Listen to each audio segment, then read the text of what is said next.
Hello बच्चों, welcome to genius classes. और आज हम स्टार्ट करने वाले हैं बच्चों हमारे एमसीक्यूज, जो हमने आपसे प्रॉमिस किया था कि आज हम आपके लिए पूरी सीरीज लेके आएंगे। तो फर्स्ट सेमेस्टर का सेकंड चैप्टर हम स्टार्ट करते हैं, स्ट्रक्चर ऑफ क्रोमोसोम, और आज हम इसके एमसीक्यूज सॉल्व करेंगे। और बच्चों, मुझे आपसे एक रिक्वेस्ट थी, अगर आपने अभी तक हमारा चैनल सब्सक्राइब नहीं करा है तो प्लीज़ सब्सक्राइब कर लीजिए। तो ज़्यादा समय ना लेते हुए आपका हम लोग एमसीक्यू स्टार्ट करते हैं, MCQs on structure of chromosome. तो बच्चों, पहला क्वेश्चन है हमारा, non dividing stage of the cell is called. तो बच्चों मुझे बताओ कौन सा होता है। हमारे फर्स्ट ऑप्शन है इंटरफेस, सेकंड है प्रोफेस, थर्ड है मेटाफेस एंड डी है टेलोफेस। तो बच्चों गेस कीजिए। तो बच्चों इसका आंसर है हमारा इंटरफेस। तो non dividing stage of the cell is called interphase. तो बच्चों अब हम बढ़ते हैं अपने नेक्स्ट क्वेश्चन की तरफ। हाँ, नेक्स्ट क्वेश्चन है, chromatin fibres condense to form. अब जो हमारा जो क्रोमेटिन फाइबर है जब कंडेंस हो जाता है तो वो क्या बनाता है। तो बच्चों आपके स्क्रीन में 4 ऑप्शंस हैं, तो आप अब मुझे बताइए कि कौन सा ऑप्शन करेक्ट है।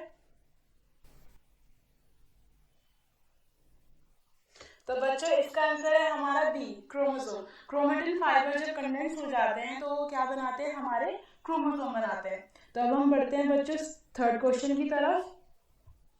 हमारा थर्ड क्वेश्चन है, nucleotide are made up of. जो हमारे न्यूक्लियोटाइड्स हैं वो किससे बनते हैं। हमारे ऑप्शन है A phosphate, B sugar, C nitrogenous base and D all. तो बच्चों गेस कीजिए कि इसका आंसर क्या हो सकता है। तो बच्चों इसका आंसर है हमारा डी।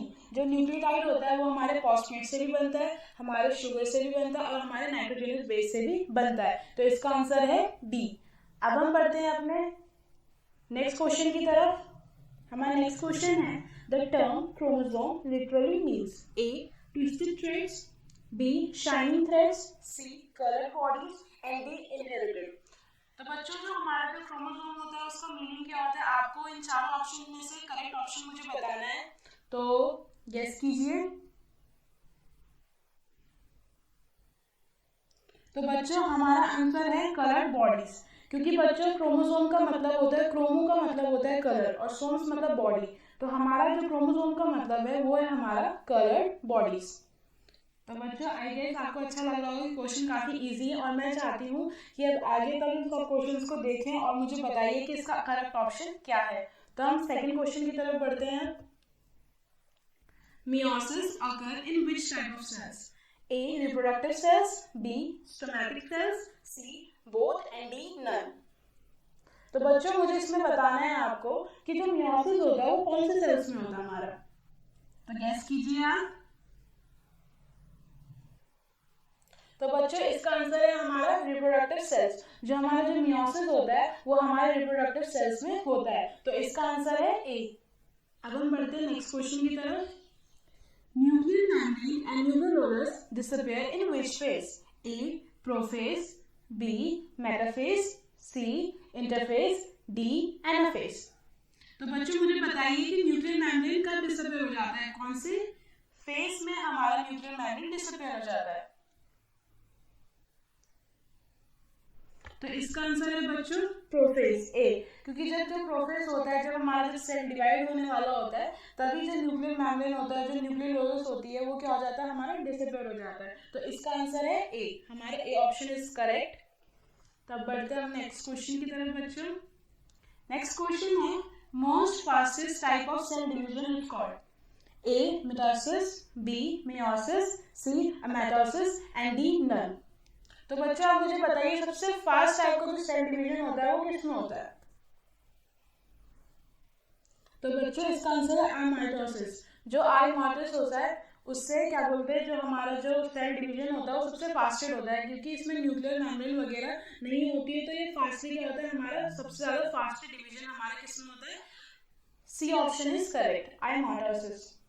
अब हम बढ़ते हैं नेक्स्ट क्वेश्चन की तरफ। How many chromosomes will be in cells of human produced by meiosis? A 46, B 23, C 100 and D 69। तो बच्चों अब कितने क्रोमोसोम्स हमारे बनते हैं जब हमारा जो सेल होता है वो प्रोड्यूस करता है जब मियोसिस के द्वारा। तो बच्चों इसका आंसर है 23, बी इज करेक्ट आंसर। क्योंकि कितने क्रोमोसोम्स हमारे बनते हैं मियोसिस में? 23। क्योंकि आपको पता है मियोसिस में जो हमारे जो नंबर ऑफ क्रोमोसोम होते हैं वो कितने हो जाते हैं? हमारे हाफ हो जाते हैं। तो आंसर इज बी 23। अब हम बढ़ते हैं नेक्स्ट क्वेश्चन की तरफ। नेक्स्ट क्वेश्चन है हमारा, which division maintain genetic similarity? A mitosis, B meiosis, C both and D none. अब बच्चों हमें ऐसा डिवीजन बताना है जिसमें जो हमारी जो जेनेटिक सिमिलैरिटीज हैं वो क्या रहती है? सेम रहती है। तो बच्चों इसका आंसर गेस कीजिए और मुझे बताइए। तो बच्चों इसका आंसर है ए माइटोसिस। क्योंकि माइटोसिस ही ऐसा डिवीजन है जिसमें जो हमारी जो जेनेटिक सिमिलैरिटीज हैं और जो जेनेटिक कॉन्स्टिट्यूशन होता है वो क्या रहता है? हमारा कंजर्व रहता है। तो इसका आंसर है ए माइटोसिस। अब हम बढ़ते हैं नेक्स्ट क्वेश्चन की तरफ। हमारा नेक्स्ट क्वेश्चन है, number of cells obtained by meiosis. A 2, B option है 6, सी ऑप्शन है 4 एंड डी ऑप्शन है 8। तो बच्चों हमें ये बताना है कि नंबर ऑफ सेल्स कितने ऑब्टेन होते हैं मियोसिस में। तो बच्चों इसे गेस कीजिए और मुझे फटाफट से आंसर बताइए कि इसका आंसर क्या हो सकता है। तो बच्चों इसका आंसर है सी हमारा 4। क्योंकि मियोसिस में हमारे नंबर ऑफ सेल्स कितने प्रोड्यूस होते हैं? 4 प्रोड्यूस होते हैं। तो आंसर सी इज करेक्ट। अब बढ़ते हैं हम अपने नेक्स्ट क्वेश्चन की तरफ। Meiosis results in A half number of chromosomes, B same number of chromosome, C double number of chromosome and D 1/4 number of chromosome। अब हमें ये बताना है मियोसिस में जो हमारे नंबर ऑफ क्रोमोसोम होते हैं वो कितने हो जाते हैं। तो बच्चों गेस कीजिए। तो बच्चों इसका आंसर है हमारा A option is correct, half number of chromosome. तो मियोसिस में क्या होता है? जो क्रोमोसोम नंबर होता है वो क्या हो जाता है? हमारा हाफ हो जाता है। तो ए इज करेक्ट। अब हम बढ़ते हैं आगे। हमारा नेक्स्ट क्वेश्चन है, longest phase of mitosis. Mitosis का लॉन्गेस्ट फेज कौन सा होता है? A prophase, B metaphase, C anaphase and D telophase. तो बच्चों गेस कीजिए और मुझे बताइए फटाफट कि इसका आंसर क्या होगा। तो बच्चों इसका आंसर है prophase. A is correct answer. क्योंकि प्रोफेज में हमारा सबसे लॉन्गेस्ट फेज होता है माइटोसिस का। क्योंकि उसमें सब चीजें क्या होती है? हमारा पूरा सेल प्रिपेयर हो रहा होता है आगे के लिए डिवीजन के लिए। तो A is the correct answer. हमारा नेक्स्ट क्वेश्चन है, condensation of chromosome and appearance of aster rays occurs during A prophase, B metaphase, C telophase and D anaphase। तो बच्चों गेस कीजिए इसका आंसर क्या होगा। तो बच्चों इसका आंसर है प्रोफेज। तो A is the correct option. क्योंकि कंडेंसेशन ऑफ क्रोमोसोम कब होता है? जब हमारा पहला फेज होता है हमारा प्रोफेज। प्रोफेज में हमारे क्रोमोसोम कंडेंस होते हैं और हमारे एस्टर रेज क्या होते हैं? अपीयर होने लग जाते हैं। तो A is the correct answer. अब हम बढ़ते हैं नेक्स्ट क्वेश्चन की तरफ। ड्यूरिंग टेलोफेज, ए ऑप्शन है हमारा nuclear membrane formed, B nucleolus appear, C aster rays disappear and D all of the above. तो बच्चों हमें ये बताना है कि टेलोफेज के दौरान कौन सी चीजें हमारी होती है सेल के अंदर। तो आप मुझे बताइए कि इनमें से कौन सा ऑप्शन हमारा करेक्ट है। तो बच्चों इसका आंसर है हमारा डी। क्योंकि डी में क्या होता है? हमारे जो न्यूक्लियस होता है वो अपीयर हो जाता है और जो बाकी चीजें होती है वो डिसअपीयर हो जाती है। तो इसका आंसर है D all of the above. क्योंकि उसमें जितने भी ऑप्शन थे वो क्या थे? हमारे करेक्ट। अब हम बढ़ते हैं अपने नेक्स्ट क्वेश्चन की तरफ। In which of the following chromosomes are arranged at equatorial place. तो बच्चों मुझे लगता है ये क्वेश्चन बहुत इजी है, सबको पता होगा। तो इसके ऑप्शन हमें दे रखे हैं, ए है एनाफेज, बी है मेटाफेज, सी है प्रोफेज एंड डी है टेलोफेज। तो बच्चों मुझे बताइए इसका आंसर क्या हो सकता है। तो बच्चों इसका आंसर है मेटाफेज, बी। क्योंकि आपको पता है क्योंकि मेटाफेज में क्या होता है? हमारे जो क्रोमोसोम्स होते हैं वो हमारे इक्वेटोरियल प्लेस में क्या हो जाते हैं? अरेंज हो जाते हैं। तो B is the correct answer. तो बच्चों कंप्यूटर स्क्रीन में आ गया है आपका। Please subscribe our YouTube channel. और बच्चों मैं आपसे रिक्वेस्ट करूंगी कि आप अच्छे से हमारा यूट्यूब चैनल सब्सक्राइब कीजिए। हमारे चैनल पे बहुत सारी चीज़ें आपको वीडियोस मिल जाएंगी अलग अलग सब्जेक्ट्स की। आप और हमारी जो वेबसाइट है geniusclasses.net.in में आपको सब चीज़ें मिल जाएंगी अच्छे तरीके से। तो बच्चों प्लीज़ सब्सक्राइब करिए हमारा channel and genius classes a way to success. अब हम बढ़ते हैं अपने नेक्स्ट क्वेश्चन की तरफ। Who coined the term cell? अब हमारा सेल किसने कॉइन किया था? A Purkinje, B Robert Brown, C Robert Hooke and D Hogwarn. तो बच्चों इसका आंसर क्या होगा, आप मुझे गेस कीजिए, बताइए। तो बच्चों इसका आंसर है सी, हमारा रॉबर्ट हुक। रॉबर्ट हुक ने हमारा टर्म सेल क्या किया था, कॉइन किया था। तो हमारा सी क्या है, करेक्ट ऑप्शन है। तो बच्चों अब हम बढ़ते हैं नेक्स्ट क्वेश्चन की तरफ। हमारा नेक्स्ट क्वेश्चन है cell wall of a cell is removed, the remaining is called A cytoplasm, B protoplasm, C nucleoplasm, D none। तो बच्चों इसका आंसर मुझे गेस कीजिए और बताइए फटाफट।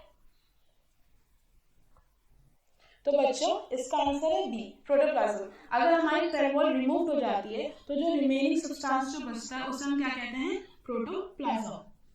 तो बच्चों अब हम बढ़ते हैं अपने नेक्स्ट क्वेश्चन की तरफ। 4 daughter cells formed after meiosis. A genetically similar, B genetically different, C multinucleate, D none। तो बच्चों इसका आंसर क्या होगा, मुझे गैस कीजिए, अब बताइए फटाफट। तो बच्चों इसका आंसर होगा जेनेटिकली डिफरेंट, क्योंकि मियोसिस में हमारा क्या होता है, जो सेल्स बनते हैं वो क्या होते हैं, एक दूसरे से डिफरेंट होते हैं। तो इसका आंसर क्या है, बी, वो एक दूसरे से क्या होते हैं, जेनेटिकली डिफरेंट होते हैं। तो B is the correct answer. अब हम बढ़ते हैं अपने नेक्स्ट क्वेश्चन की तरफ। हमारा नेक्स्ट क्वेश्चन है बच्चों, genes are specific sequence of A nucleosome, B DNA, C RNA and D nucleotides. तो बच्चों हमारा जो जीन होता है वो किसका सीक्वेंस से बनता है? तो ये क्वेश्चन बहुत ज़्यादा इजी है बच्चों, तो फटाफट मुझे बताइए क्या होगा इसका आंसर। तो बच्चों इसका आंसर है डी न्यूक्लियोटाइड्स। जो हमारे जीन्स होते हैं वो किससे बनते हैं, हमारे न्यूक्लियोटाइड्स से। तो option D is the correct answer.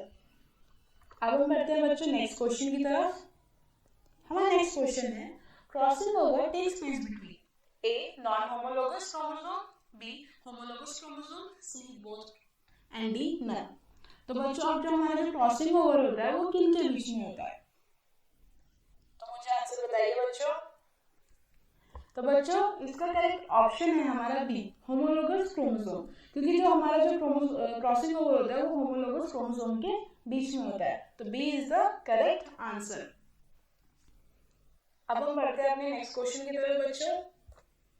हमारा नेक्स्ट क्वेश्चन है, gamete formation occurs by A meiosis, B mitosis, C amitosis, D both A and B. तो बच्चों हमारा जो गैमेट फॉर्मेशन होता है वो किसके थ्रू होता है? तो ये क्वेश्चन भी बहुत ज़्यादा इजी है बच्चों, आई गेस आप सबको पता है इसका आंसर। तो बच्चों इसका आंसर है हमारा मियोसिस, क्योंकि जो हमारा जो गैमेट फॉर्मेशन होता है वो किसके थ्रू होता है, हमारे मियोसिस से, क्योंकि मियोसिस हमारा किसमें होता है, रिप्रोडक्टिव सेल में। तो बच्चों अब हम बढ़ते हैं नेक्स्ट क्वेश्चन की तरफ। After mitosis, the chromosome number of a daughter cell is that of the parent cell. A double, B one half, C same, D rearrange।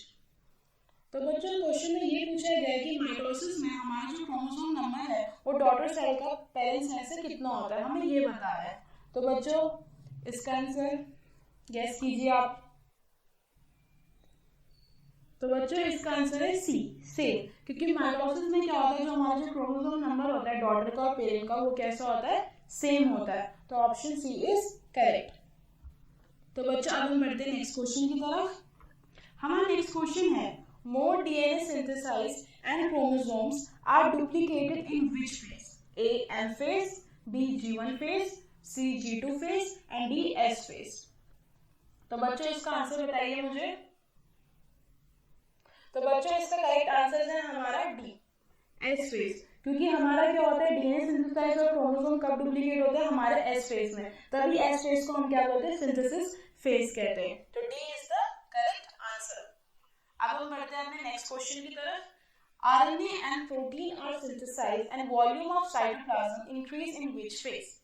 अब जो हमारा जो RNA प्रोटीन है वो सिंथेसाइज होते हैं कौन से फेज में? ए है हमारा ऑप्शन है G1 फेज, बी है हमारा G2 फेज, सी है हमारा both A and B, and D है हमारा एस फेज।